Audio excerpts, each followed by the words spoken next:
So on Monday, we talked about 3 hidden signs of burnout that are most likely to show up in high functioning women who are tired but still pushing through. And one of those signs were constant cravings. So today we're going to go a little bit deeper and we're going to talk about it. Why does sugar cravings seem to call your name when you're not even hungry? And for me, I'll share the number one thing that I did to absolutely transform not only my sugar cravings, but my life. Let's get into it. So here's a serious question we have to ask ourselves.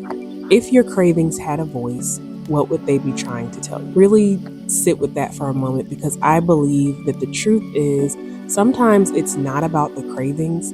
Sometimes it's about the message that our body is trying to get to us. And for me, the message my body was sending me is that I was stressed. There was a time when I would drive home from work and nearly every afternoon I would crave something sweet or something fried or just something, you insert your comfort food. And I tried to fight it for a little while, to be honest. Most of the time I gave into the craving until I realized it wasn't so much about restricting the things that I shouldn't eat. It was more about refocusing my attention on the things that my body really needed. And that was the message, right? I need something, you're not giving it to me. And so I started doing that. I started adding in more nutritious foods.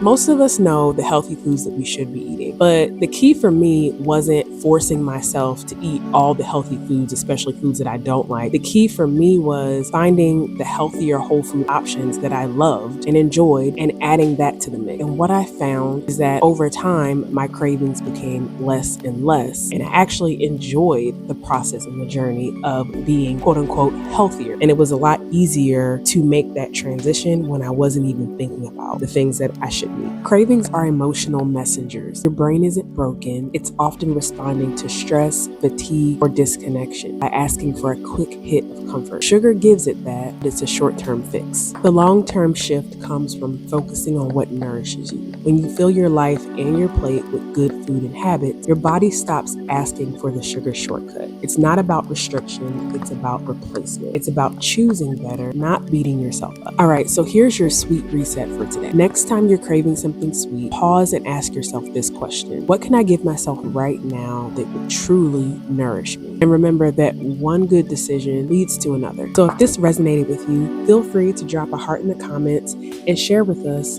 what's one nourishing swap that you're using to reset your cravings. And until then, I'll see you Friday, where we talk about why we feel guilty for resting even when we desperately need it. I'll see you Friday.